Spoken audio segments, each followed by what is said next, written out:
নমস্কার বন্ধুরা, সেজুতির পঞ্চব্যঞ্জনে আপনাদের সবাইকে স্বাগত।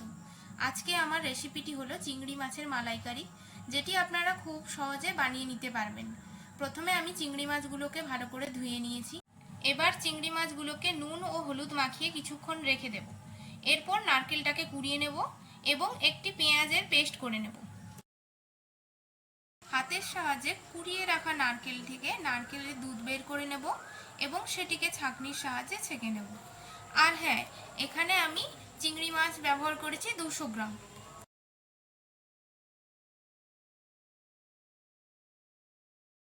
ফ্রাইং প্যানে 2 চামচ সর্ষের তেল দিয়ে ভালো করে গরম করে নেব। তেল গরম হয়ে গেলে একটি শুকনো লঙ্কা, সামান্য 5 ফোড়ন, একটি তেজপাতা দিয়ে নেড়ে নেব।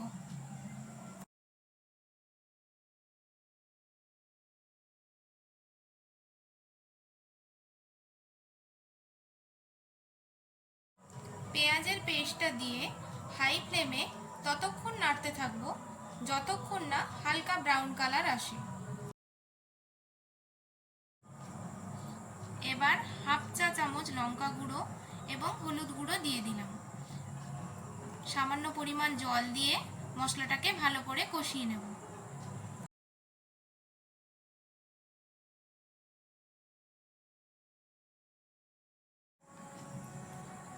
মশলাটা কষানো হয়ে গেছে। এবার আমি এখানে কালারের জন্য ব্যবহার করছি হাফ চা চামচ কাশ্মীরি লঙ্কার গুঁড়ো। এই পর্যায়ে নুন হলুদ মাখিয়ে রাখা চিংড়ি মাছগুলোকে ভালো করে মশলার সাহায্যে কষিয়ে নেব।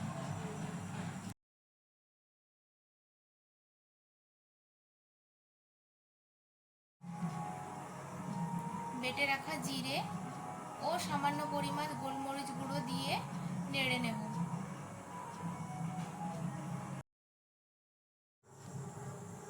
জিরে বাটা জলটা দিয়ে দেব।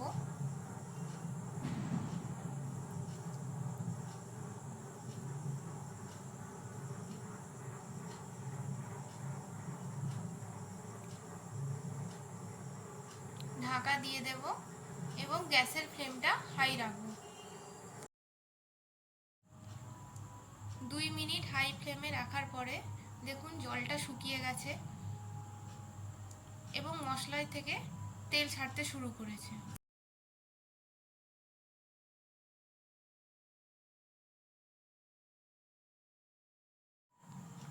বন্ধুরা, এখন আমি নারকেলের দুধটা অ্যাড করে নেব।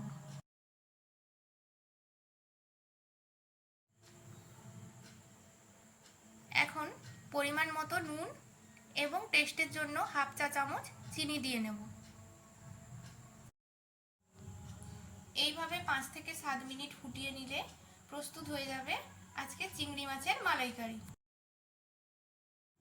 আমার এই রেসিপিটি ভালো লেগে থাকলে লাইক, শেয়ার, সাবস্ক্রাইব করতে ভুলবেন না। ধন্যবাদ।